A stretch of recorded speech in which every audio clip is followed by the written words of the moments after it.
Ce soi-disant miracle d'un cadavre prétendu ressuscité. Après 3 jours de décès, une chose est sûre.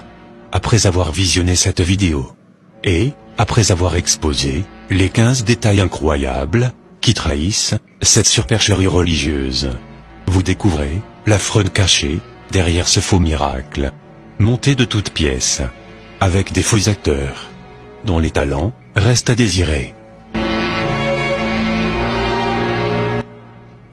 Première remarque. Pourquoi le leader religieux semble faire semblant de ne pas connaître ou reconnaître l'acteur du jour, se jouant les cadavres, en posant même des questions à son sujet. Jesus! What is his name? Jesus! Ashakabusa. Elliot. Hello, Elliot. Elliot. Elliot. Alors que l'acteur ici, se jouant les morts, ressemble étrangement à un membre du staff ministériel, qui était même son caméraman personnel, durant des séances de délivrance similaires. Et cela, quelques années précédentes. Coïncidence ou réalité, le discernement de chacun le situera. Deuxième remarque. Pourquoi parle-t-on de résurrection, tandis que nous voyons très bien l'acteur jouant le rôle du cadavre, en train de respirer, à grosses gorgées, avec de fortes pulsions de la poitrine, en prenant même le soin de remuer sa langue au passage. Troisième remarque. Pourquoi continue-t-on de parler de résurrection, tandis que le leader religieux lui-même confesse publiquement que son cadavre du jour respire déjà, et cela avant même de lui administrer la fameuse prière de résurrection. Can you see he's breathing? Hey!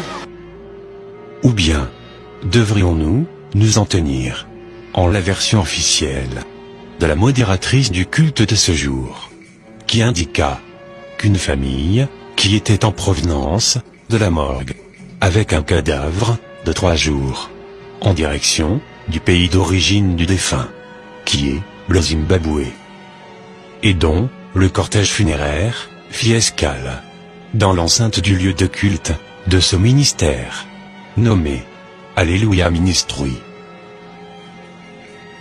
Et que toujours selon ses dires, dès que le corbillard franchit le seuil du portail du ministère, les membres de sa famille constata, d'après eux, que les doigts du cadavre se mirent à bouger. C'est alors que la modératrice du culte vint alerter le leader religieux de ce ministère. Écoutons-la avec ses propres explications.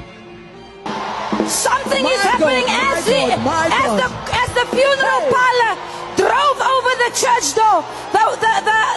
The next door neighbor that came with him said, "It seems like the fingers of this dead corpse is beginning to move."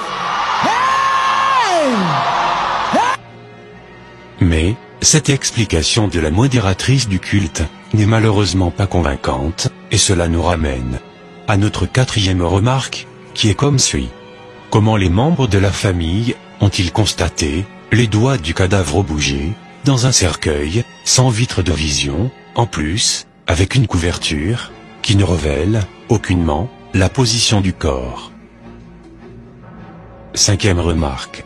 Et chose bizarre, pourquoi les membres de la famille endeuillée continuent de maintenir le soi-disant défunt cloîtré dans un cercueil fermé, avec le risque d'étouffement, avec en plus les crochets de sécurité toujours en place, dans l'attente du leader religieux, dont ils n'avaient pourtant aucune certitude qu'il interromprait l'élan du culte, afin de sortir à leur rencontre, alors que les mêmes membres de la famille prétendent avoir vu les doigts du cadavre bouger. Qui d'entre nous garderait son proche frappé par la mort, et en plein début de résurrection, dans un cercueil fermé, et en plus, verrouillé, sans avoir la curiosité de l'ouvrir? en vue de faire une vérification, avant l'arrivée sur les lieux, du pasteur. Surtout après le soi-disant mouvement des doigts. Aussi, pourquoi continue-t-on de parler de résurrection avec un mort, dont les doigts bougent à volonté avant même la prière de délivrance? Sixième remarque. Pourquoi les images issues du filmage de cette caméra-ci, et qui est d'ailleurs la seule à faire un gros plan sur le visage du soi-disant cadavre, avant la sortie du corps du corbillard, ne sont pas inclus dans la production finale de la vidéo de témoignage, alors que nous voyons tous bien que cette vidéo est le fruit d'un montage finalisé. Et, en lieu et place, l'on ne sert que des images filmées à distance. Aussi, une autre remarque, tout filmage qui se rapproche du visage du cadavre, en ce moment précis, est automatiquement crispé avec des signaux de brouillage, et cela, par qui? Aucun indice, alors que cet extrait vidéo a été récupéré sur le site officiel de ce ministère, Alléluia Ministry. Septième remarque de taille. Selon la famille du soi-disant cadavre, le corbillard était en train de transférer le corps de l'Afrique du Sud, ou soit de Johannesburg, à Zimbabwe, qui est, au moins, à 10 heures de route. Alors, quelle morgue sérieuse ne va pas prendre le soin de préparer un cadavre de 3 jours, à un si long voyage, à risque? Et cela, avec un embobement en bonne et due forme. Lorsque nous recevons les corps, après avoir signé les fiches de IFT, nous recevons les fiches. Maintenant, nous avons l'obligation de faire le traitement, soit l'embaumement. Avec des bouts de coton dans les narines du cadavre, afin d'empêcher l'air d'infecter le cadavre, en s'introduisant par ses narines. Ou même, pourquoi aussi la morgue n'a-t-elle pas fermé la bouche de ce soi-disant cadavre, par force, avec des moyens médicaux, pourtant connus de tous les services funèbres, et cela, afin d'éviter que l'air contamine le cadavre par la bouche, et occasionne ainsi un gonflement du corps, qui accélérait sa putréfaction. Et beaucoup plus important, pourquoi ces mesures préventives n'ont-elles pas été respectées, afin d'éviter de contaminer les autres occupants du corbillard, pourtant vivants, avec des bactéries qui s'échappent des narines sans protection, et de la bouche, laissée ouverte, du cadavre? Alors pourquoi cet acteur ici sort du cercueil, la bouche ouverte, et les narines sans protection, avec des bouts de coton? La réponse est toute simple, puisque cet acteur, pas du tout impressionnant, n'a jamais été mort, alors, le faire causerait son étouffement, ce qui serait un meurtre. Comédie religieuse de ce leader religieux et ses faux acteurs, qui a même été imité par de nombreux internautes à travers le monde entier, en guise de moquerie.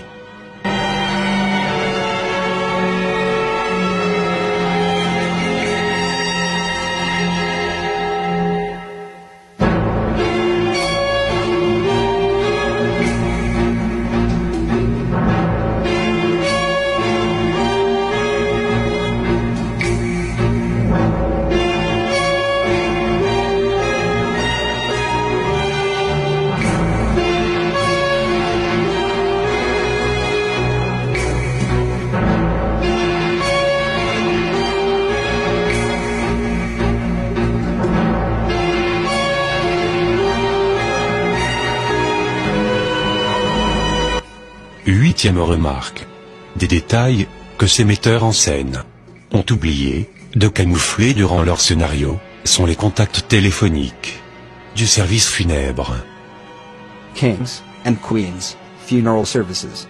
À qui appartient le corbillard loué pour leur théâtre, et dont les responsables ont enfoncé le clou, en faisant les démentis formels suivants sur les médias audiovisuels sud-africains. 1. le soi-disant cadavre n'a jamais été admis dans leur morgue. De deux, ils n'ont aucune trace administrative d'une autre morgue sur l'origine de ce cadavre et des papiers de décès le concernant.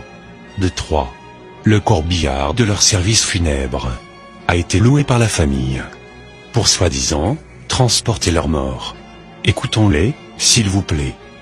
Kings and Queens Funeral Services says it did not have the body in its mortuary. The car was hired, and they're explaining the body died on Friday and they only resurrected on Sunday. It would be fine if we have the family with us, also the pastor to explain how did this happen, where did they take the body from, because as kings and queens we didn't have the body in our mortuary. Neuvième remarque. Quel service funèbre, digne de ce nom. Mais un mort dans un cercueil, sans des linges de protection, en bas du corps, afin d'éviter que le fluide, issu du corps, en putréfaction, salisse, et contamine l'environnement, en coulant, du cadavre. Dixième remarque. Comment se fait-il que ce cadavre particulier a été habillé, sans que l'on ne déchire ses vêtements, qui sont demeurés intacts, alors qu'en principe, un cadavre de 3 jours, venant de la morgue, sans oublier l'administration du formol, n'est pas souple et facile à habiller, sans au préalable déchirer ses vêtements. Plus étonnant encore est que, même étant dans le cercueil, tous les boutons de sa chemise ne sont pas mis comme d'accoutumé, comme si l'on avait prémédité lui faciliter sa respiration. Onzième remarque. Quel cadavre de 3 jours pourrait avoir une peau aussi régénérée, plus que même certains vivants, et en plus, une coiffure aussi fraîche, malgré l'arrêt cardiaque et malgré l'arrêt de la circulation du sang. Douzième remarque. Regardons bien la position des mains du leader religieux à la hanche du cadavre, en pleine respiration, comme pour aider le ressuscité à se lever du cercueil de façon spectaculaire, comme lors des séances d'exercice musculaire d'abdos. 13e remarque. Quelle personne censée laisserait un bien-aimé qui vient de ressusciter manger dans ses habits de cadavre, sans même lui retirer au moins ses gants de mort? Les membres de cette assemblée ont pris le soin de mettre le cercueil vide, à l'écart, bien à côté des fauteuils roulants, bizarrement presque tous similaires, récoltés en cette seule journée de culte, et devant lesquels le leader religieux se positionne fièrement, afin de montrer sa recette de la journée. Mais, les mêmes membres de cette assemblée n'ont pas eu l'esprit de débarrasser le ressuscité de ses déguisements funèbres, jusqu'aux gants funèbres, alors que ce dernier est pourtant en train de manger, afin d'éviter des risques d'infection bactérienne. Même dans le cas de la résurrection de notre bien-aimé, Lazare, comme décrit en Jean, chapitre 11, verset 44, notre Seigneur Jésus-Christ a demandé que l'on délie Lazare, fraîchement ressuscité, de ses habits funèbres, avant toute chose. 14e remarque. Quel membre de famille qui, après avoir perdu un être cher, durant 3 jours de séparation, et qui, après sa résurrection, montre si peu d'émotion? Examinons ensemble les larmes presque inexistantes du propriétaire de maison du ressuscité. À présent, examinons l'attitude étrange de celui qui est supposé être le frère du ressuscité.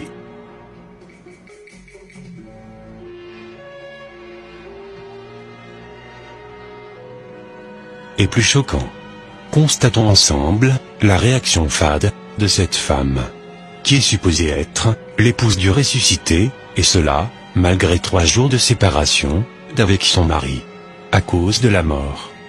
La soi-disant épouse semble être distante du ressuscité. 15e remarque. Le soi-disant ressuscité semble ne pas reconnaître les humains qu'ils regardent désormais, étrangement, comme des extraterrestres. Il semble ne plus reconnaître sa propre femme, et ne lui donne aucune attention. Mais cependant, le ressuscité se rappelle, subitement, de son nom. What is your name?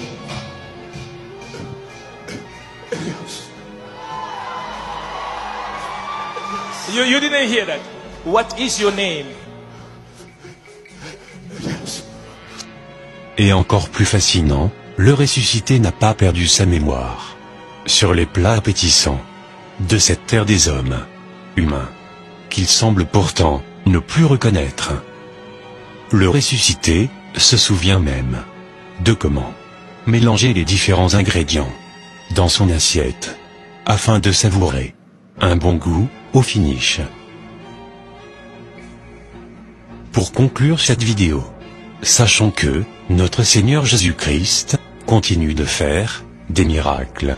Mais cela ne nous empêche pas de discerner l'esprit derrière tout miracle, afin de vérifier si ces derniers viennent véritablement de l'Éternel, notre Père Céleste, ou à l'opposé, des profondeurs du royaume des ténèbres. Car selon 1 Jean, chapitre 4, verset 1, la Bible nous donne ce conseil solennel, en ces termes, et je cite, « Bien-aimés, n'ajoutez pas foi à tout esprit, mais éprouvez les esprits, pour savoir s'ils sont de Dieu. Car plusieurs faux prophètes sont venus dans le monde. »